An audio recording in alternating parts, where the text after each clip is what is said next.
其实一辈子很长，堆积快乐，减去忧伤。思念太远，梦想太长，我只愿轻声在你的身旁。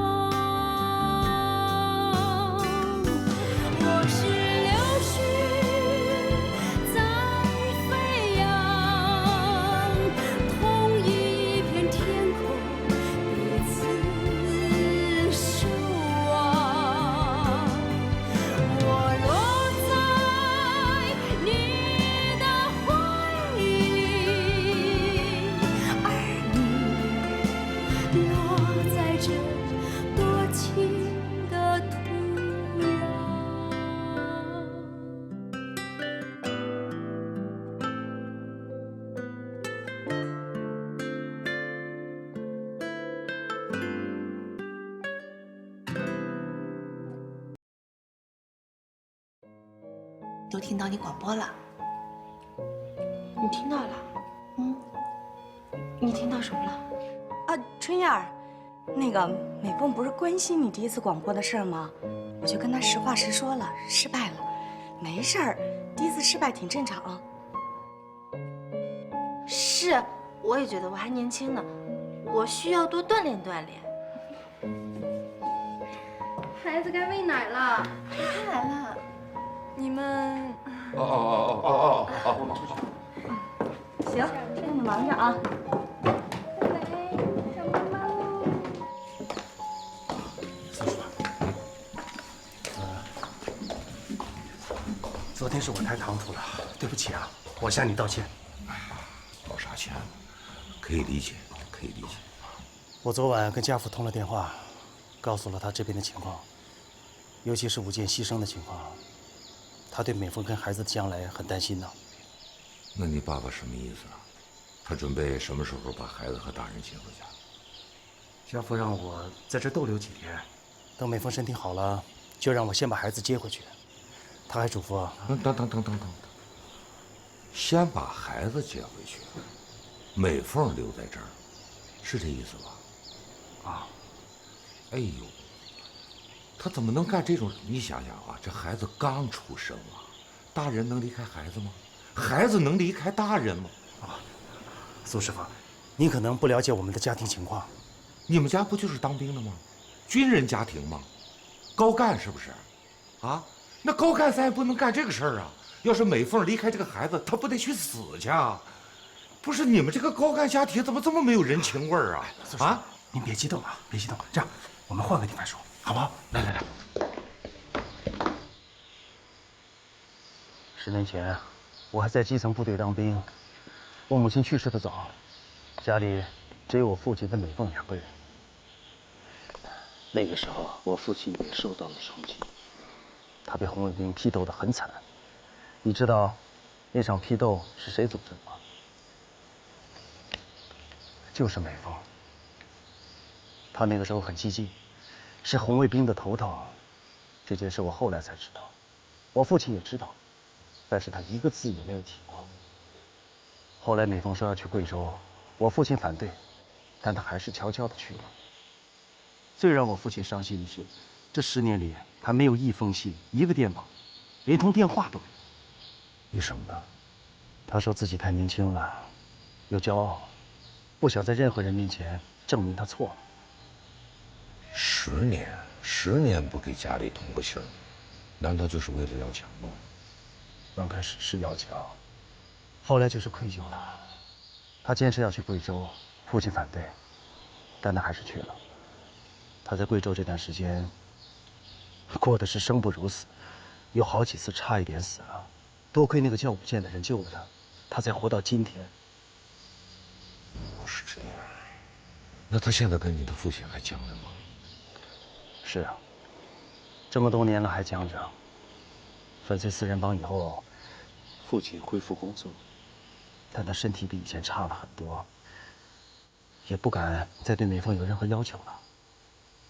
美凤回到家之后，发现自己怀孕了，她不想让家里人丢脸，所以才拼命去找孩子的父亲。现在人死了，可孩子却生下来了。宋师傅，为了能让我父亲安心，也为了这个孩子的将来，还是让我先把孩子接回去。至于美凤的问题，以后我会想办法的。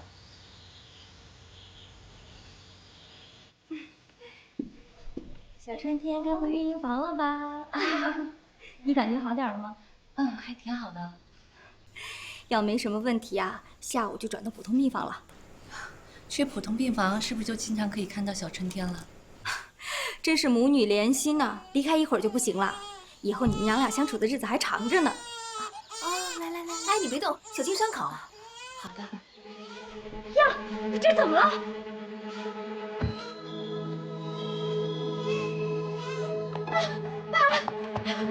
我当时找你们了，美凤姐产后大出血，现在已经被送进手术室了。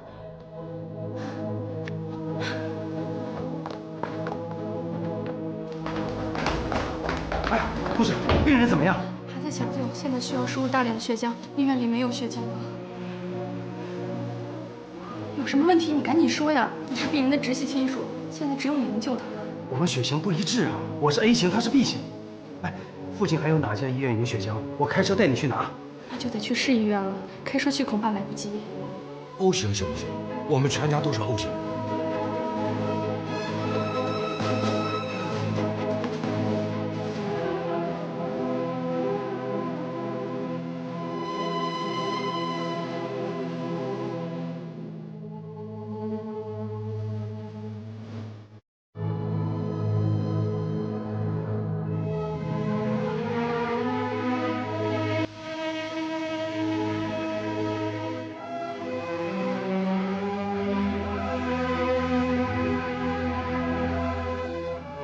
纱布，这句钱。慢点放啊。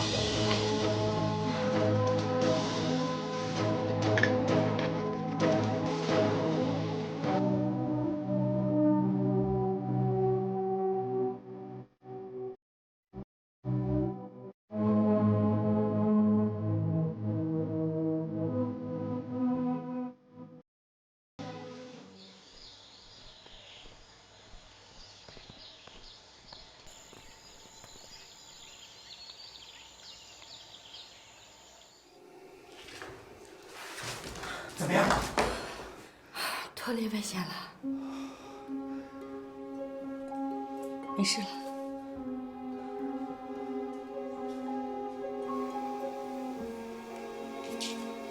宋师傅，我们两家人素不相识，你们照顾了美凤这么长时间，她给你添了这么多麻烦，我这个当亲哥哥的真的很惭愧。没想到，在她性命垂危的时候，还是你们一家人义无反顾的用你们的血救了她的命。宋师傅，我真不知道该怎么感谢你们一家人，谢谢你们，谢谢你们无私的付出，谢谢。只要大人孩子都没事儿，平平安安的，比什么都好。好了，咱们也回家吧。哎，宋师傅，没事吧？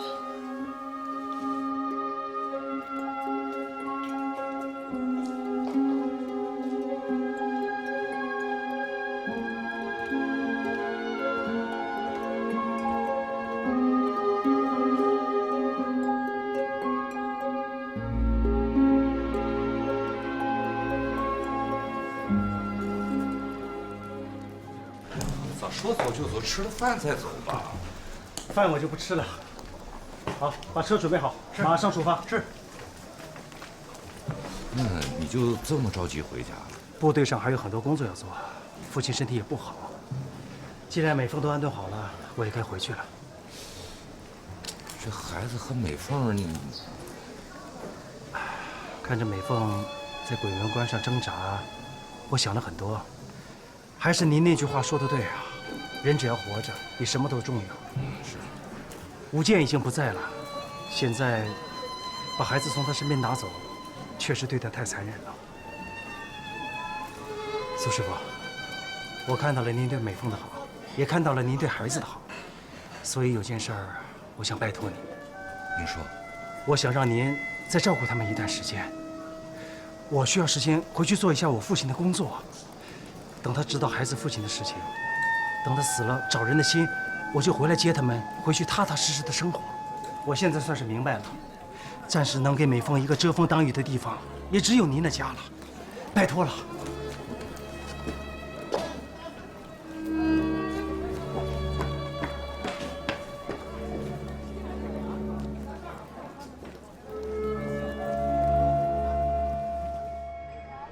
哟，哥，你咋来了？苏经理呢？在家看照相馆呢。还看照相馆？在家看孩子吧？你家那个女的嘛，挺享福的，一老一少2个累班伺候。嘿，等她坐完月子，是不是也该伺候你啊？你信不信我把你这鸡一只只都掐？哎，哥，坐。哎，你看我这嘴，坐。哥，不生气。我这里有点鸡蛋，几回给孩子他妈补身体。这还不错。哎，哥，不来只鸡啊？有免费鸡蛋，谁还吃鸡呀？这呀，真抠。哎，鱼怎么办呢？哎，新鲜的，刚刚上市的鲫鱼，怎么来2条？哎，我看这活蹦乱跳的这行。哎，这给我来2条，给我来2条。哎呀，你看的真准呢，大哥，这条怎么样？来，给您唱一唱。哎，过来吧，大哥看上你了。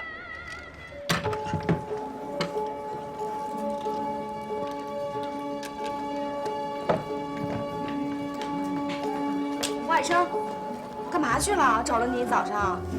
哎呀，我们家小春天这天天饿得哇哇直哭的，奶水不够啊，我就买了2条鲫鱼，再弄点鸡蛋，这都是下奶的东西。呵，还我们春天呢，你上班都没那么伤心吧？快点把东西放下啊，一会儿别迟到了。知道了，赶紧上班去。好嘞。哎，你怎么还不上班啊？啊，迟到了扣工资啊？哦，对，那爸，那你拿着，一会儿啊，你把小春天的奶给它分开热，剩下的呢就搁在窗户上啊。还有那个鱼，就这个鱼。哎呀，我知道了，小火炖，少放盐是吧？对。对了吧？还有粥，那个粥啊，你能不能一次性都说完？没了。那我上班了啊。啰里吧嗦的。哎呀，催奶的来了，你说这。进来。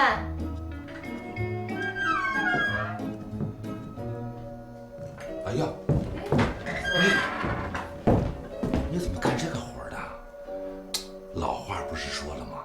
坐月子不能干针线活，老了容易眼花。这民间传言你也相信啊？一点科学依据都没有。这不吗？看你扣子掉了，我顺便缝一下。这衣服我是干活穿的，出门我又不穿。就当是我解闷儿了。这总闲着吧，跟废人一样。很快就2针。行吧，我孩子。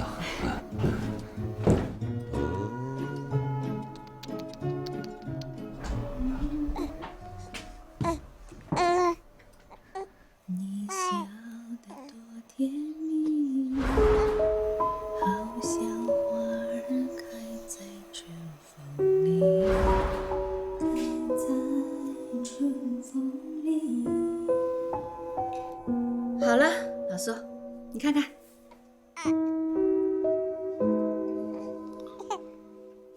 你怎么了？坏了，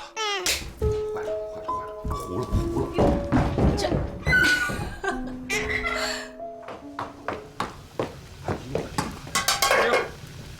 哎呦我的！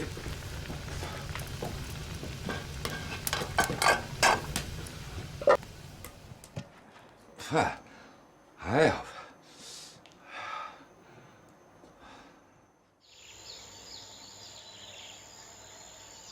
我刚才路过广播站，听到你们沟通的很激烈呀。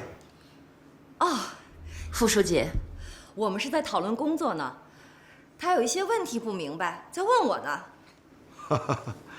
春燕啊，刘主任可是老播音了。有一句话怎么说来着？新兵进步快，全凭老兵带呀，是吧？哎，副书记，您放心，我这个老兵啊，一定带好新战士。好。哎，您找我们有什么事儿吗？有些工作上的事儿啊，跟你们商量一下。您指示。哎，别这么客气啊。是这样，县里呢决定对广播站的工作啊进行一点小改革。春燕儿，你可要尽快熟悉业务啊。毛主席不是说了吗？年轻人的成长也要在实践当中成长。县里决定把你们的播音工作重新分配一下，你们俩轮流主持播音工作，谁来135，谁来246，你们俩安排好。不播音的同志做好案头工作。副书记，这个，您刚才还说春燕是新兵呢，您是不是再给点时间，让春燕同志再打磨打磨？打磨？你刚才不是说能带好春燕吗？刘主任，你是老同志了，这个年轻人呢，也是需要实践和机会的呀。那得看什么机会。这么重要的岗位，万一出点什么……你对我的决定有意见了，刘主任。年轻人要多教育，但也要多包容。这事就这么定了。春燕，广播是咱们县宣传工作中的重中之重，你今后还是要像刘主任这样的老同志多请教，多学习。如果再出现什么差错，我饶不了你。是，我一定不会让您失望的。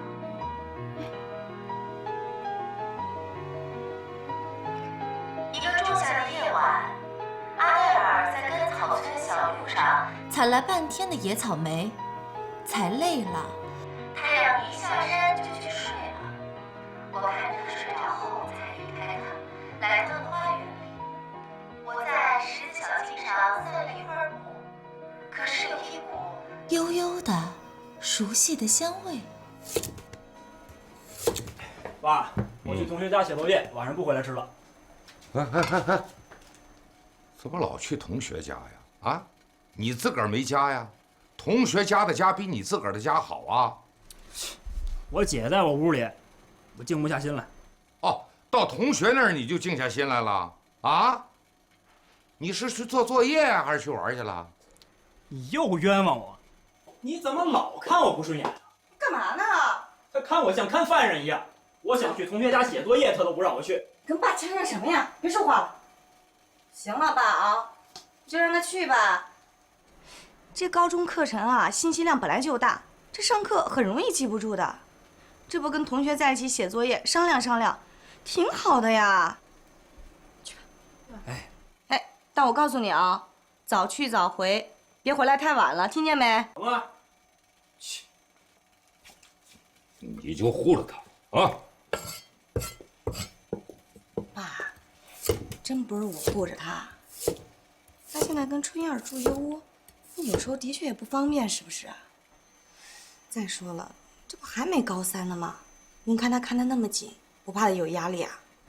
这个时候不盯他紧点，他心里就容易玩野，到时候还怎么受啊？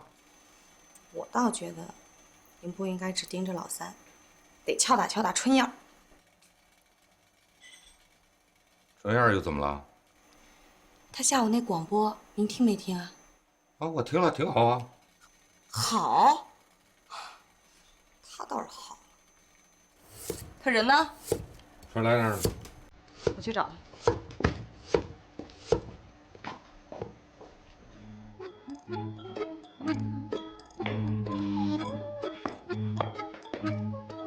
呵，这小日子过得挺开心啊。我问你呢，下午那广播怎么回事啊？你也听到了？哎，我节目做不错吧？你都不知道听众反应多热烈。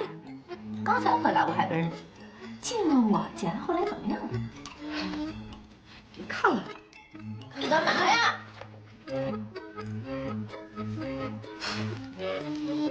小资产阶级情调。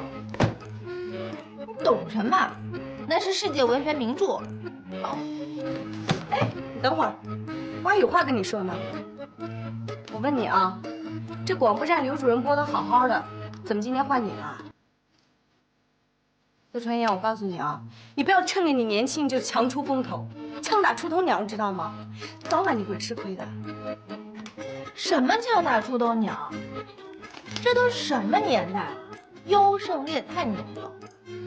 你这儿要是再不进步，迟早跟刘翠兰一样淘汰。哦，狡辩！你刚说刘主任怎么了？他就快被淘汰了。什么意思啊？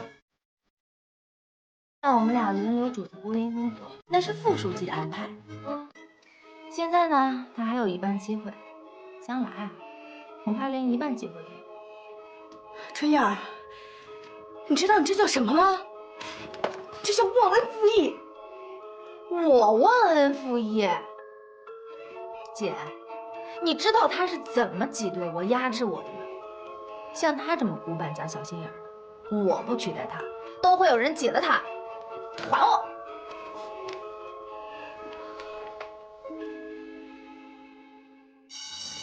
终于放学喽！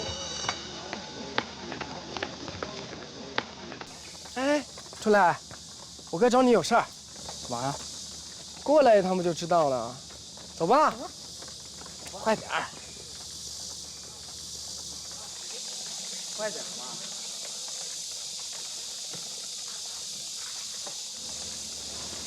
什么事儿？听说你爸找了一个比你姐还年轻的后妈，有这回事吗？放屁！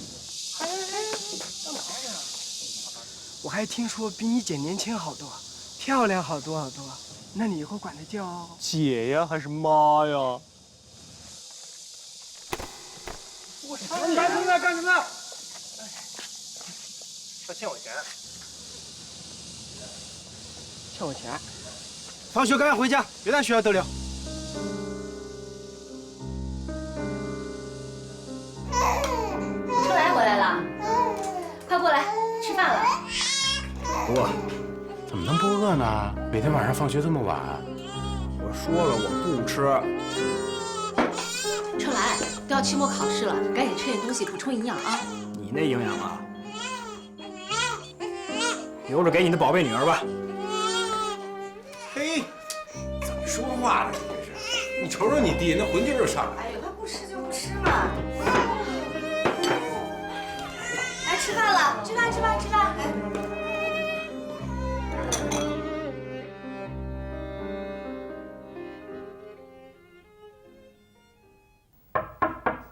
进来。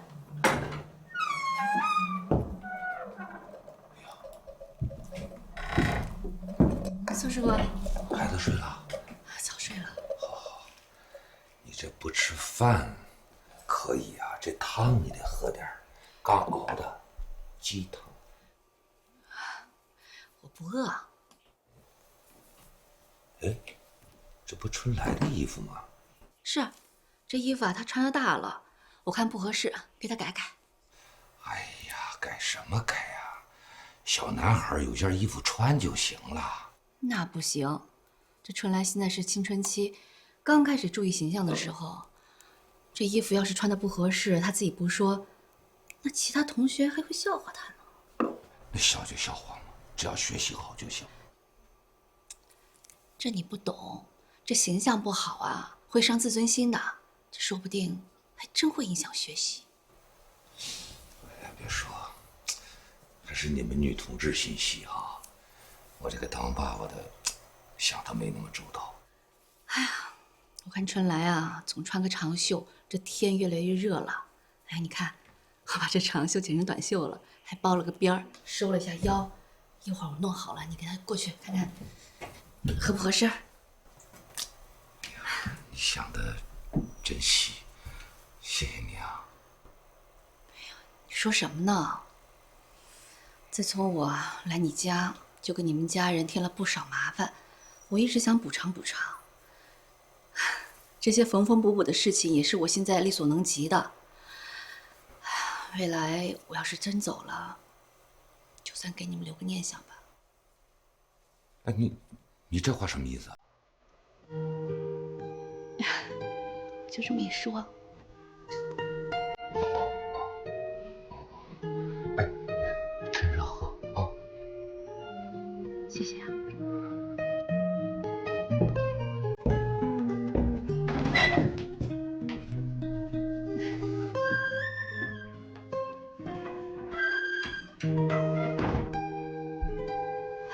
未来我要是真走了，就算给你们留个念想吧。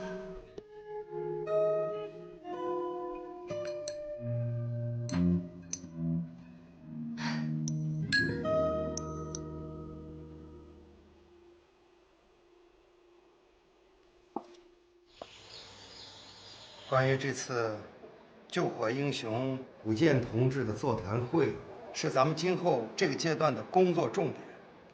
我希望各部门都要紧密配合，办好这场座谈会，充分的宣传好咱们县的救火英雄，树立好武建同志的楷模形象。关于我在这次大会上的发言稿，我准备交给你们宣传部。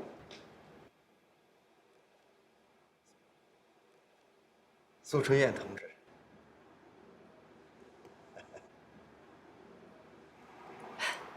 副书记，春燕还年轻，这么重的任务交给她，我怕她担不起这个重任呢。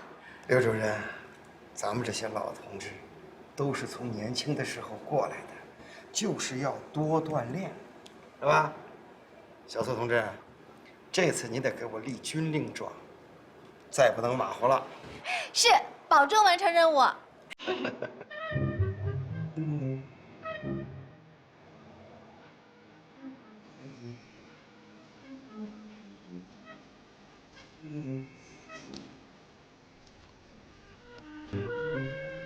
春燕儿，回去通知苏经理，把5件照片洗张40寸的。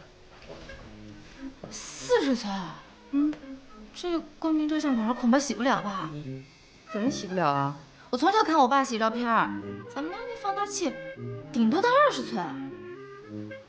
这是座谈会用的照片，领导指示的标准尺寸。你要说洗不了，那就说明光明照相馆设备陈旧，不能再接机关的活了。行，我再去找找其他照相馆。哎，别，我让我爸试试。行，洗好了告诉我啊。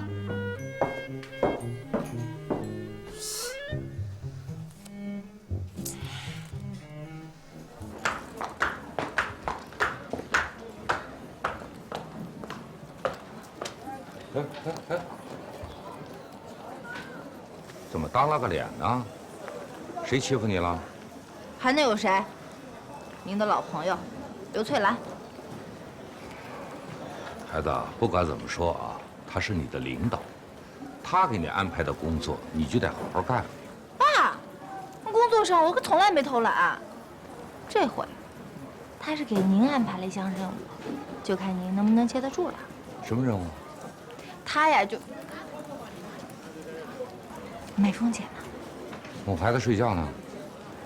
走，咱俩上里边说。神神秘秘。哇塞，爸你可真厉害，4张拼1张，这种招你都能想得出来。办法总是人想的嘛。哎呀，去，刘主任也真是的，咱家照相馆能放多大照片，他不知道呀，就故意刁难我。你说人家干什么呀？反正我就烦他。你烦他什么呀？他帮咱们是有个人目的的，私心杂念。燕儿啊，看人吧，得看人的优点，你别整天拿那个手电筒照人的缺点。啊，刘主任有刘主任的优点。那当初你这个工作不是人帮你找的吗？燕儿，燕儿，梅凤姐，你先出去，你先出去，你推我干嘛呀？你先出去，怎么了？推我干嘛呀？不让进了。那个，我爸接了一单急活，他不让别人打扰。什么急活啊？搞得神神秘秘的。那个，我朋友的一个遗像，啊，不是遗像，不是遗像，我朋友他二姨的照片，要的特别着急。啊，二姨的照片啊，美凤姐，你还有事吗？啊，我刚刚听新闻说有一个林场前一段失火了，啊，还有伤亡情况，你知道这事儿吗？没有啊，那个新闻里怎么说啊？那收音机信号不好，具体怎么说的我也没听清楚。燕儿，会不会是引龙河林场？哎呀，美凤姐，不要这么想，你全国那么多林场呢，怎么可能偏偏是引龙河呢？对不对？再说了，我就在宣传部工作呢，这有什么风吹草动，我都会知道的啊。你真的任何消息都没有听说吗？真的没有。啊，你还有什么事不？啊，我一会儿啊要带春天去看医生，他这2天总吐奶。要不你陪我去一趟？我不行，这照片要的很着急，一会儿我就得给人送过去。啊，那行，那你先忙啊。啊，好，你注意安全啊。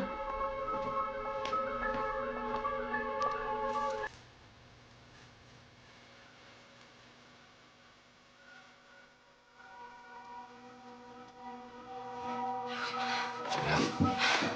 现在我汗都出来了。走了。爸爸，咱买的什么肉啊？找个适当的时候跟他说一说。什么才是适当的时候呀？你说万一要被美凤姐看见这照片，都不敢想啊。是啊，这个照片放在咱们家1天，它就是一颗定时炸弹，咱们赶紧把它处理掉。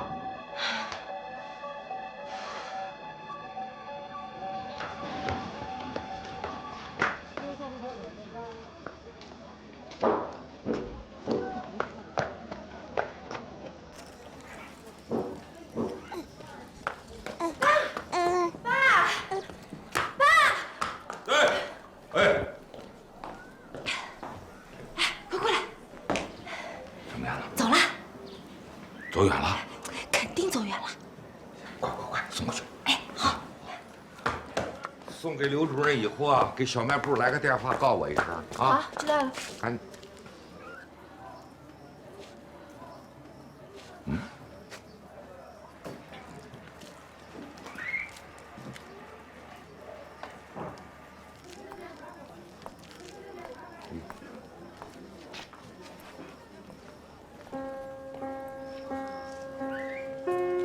把你手上东西给我看看。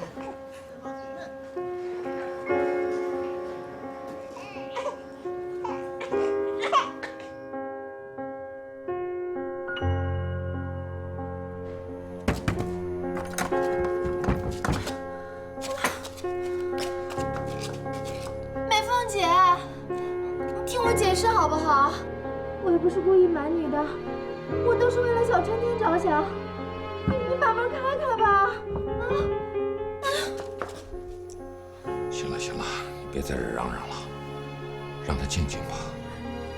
爸，你心可真够大的，这都静了多久了？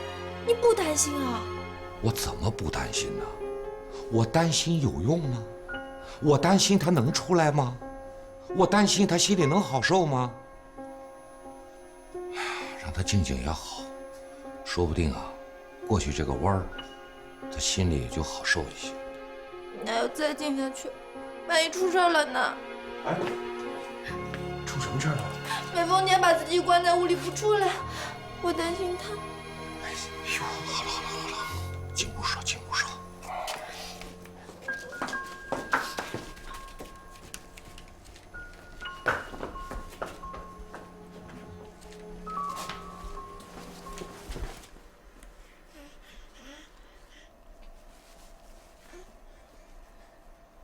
哎，他看到照片一句话都没说，一句都没说，直接把门给关上了。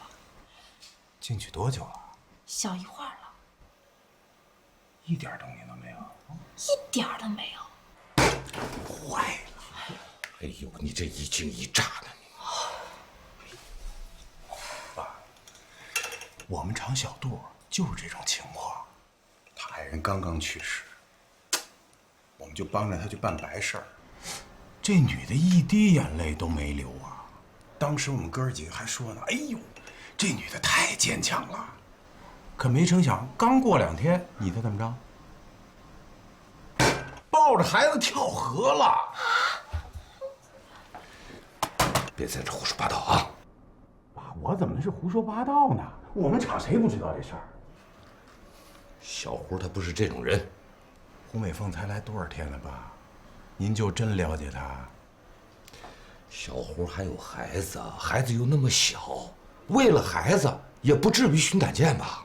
爸，他为了这男的，宁可手续都不办，就把这孩子生下来了。他得多爱这男的。他为了这个男的，大小姐不当，宁可来咱们这小县城里边，这是拿命在爱这男的。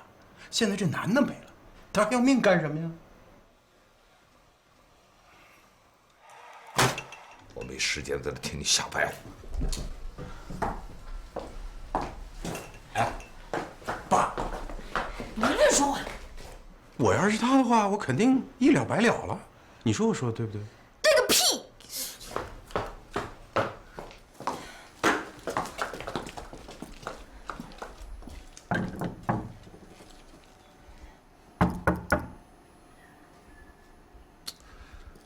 哎呀，小胡同志啊，咱孩子还小，你还年轻，有些事儿你得想开点儿啊。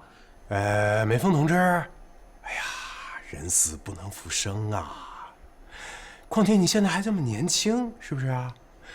以后的日子啊还很长，我觉得你往前迈一步啊，一定就能找到一个知冷知热的人，是吧？以后好好过日子啊！以后小春天这事儿啊，你说什么你？我这不劝他呢吗？有你这么劝的吗？你小丫头片子，你懂什么？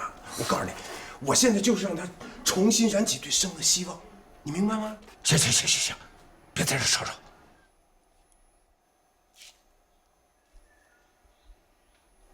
爸，一点声音都没有。是啊。坏了，会不会里边真出事儿了？哎呀，行，赶紧让开！爸，快让开！我现在就把门撞开。哎，春儿，一会儿我冲进去的时候不要顾我，先救美凤同志啊！怎么那么啰嗦呢？快点啊！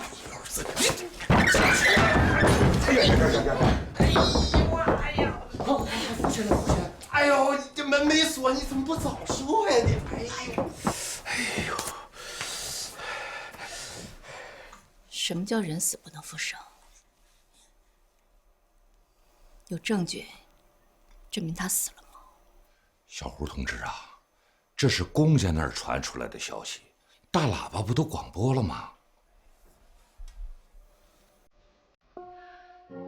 哪儿的证据都没有，口说无凭。我要调查。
哎呀，这篇座谈会的发言稿写得很好，不愧是大学生啊，有文笔，有思想，值得表扬啊！所以我说，副书记，年轻人不要那么急着到前台来，要到幕后多锻炼锻炼，这样进步才快嘛，是吧？这也说明你刘主任教导有方啊！哎呦呦，领导过奖了，这都是我应该做的。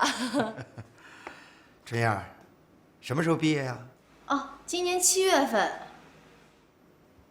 我已经跟人事科打好招呼了，一会儿开完会，刘主任带你走一趟，把该走的手续走完，到时候你一毕业就可以正式入职了。怎么样？你这个大学高材生到我们基层机关来工作，不委屈吧？你是说同意我转正了？基本同意，但是接下来还要看你这几个月的表现哟。放心吧，我一定不会辜负领导还有组织对我的信任。好，副书记，这么快就给春燕转正了？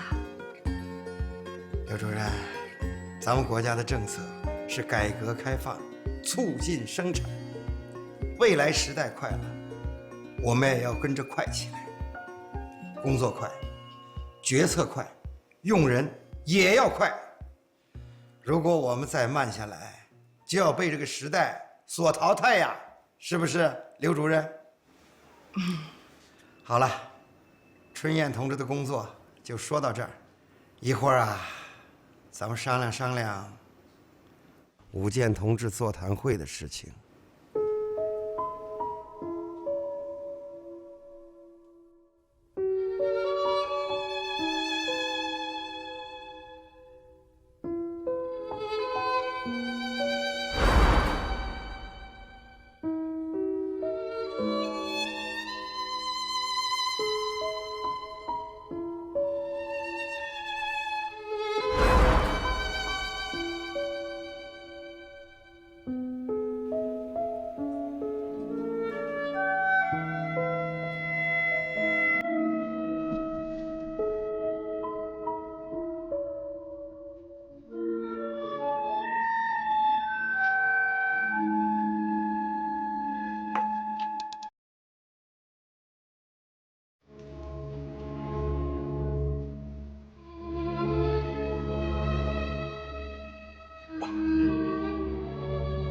我怎么觉得胡同志不太正常？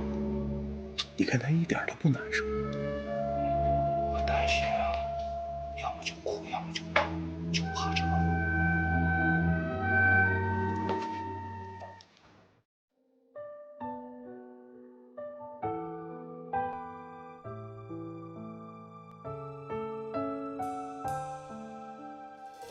爱情总是跟着那春天跑，我与春天追寻着你的味道，追到天涯海角也不知疲劳，美丽的距离却变成了煎熬，我的快乐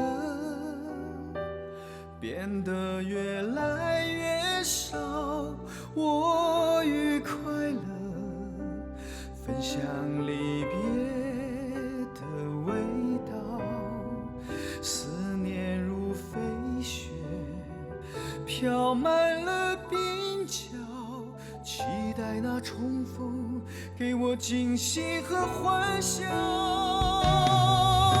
看太阳升起，日子在长高，要月亮煮酒，岁月也要绕，每天我都在练习你的微笑，煎熬的背后是否隐藏美好，看太阳升起，日子在长高，要月亮煮酒，岁月也要绕，每天我都在向你快快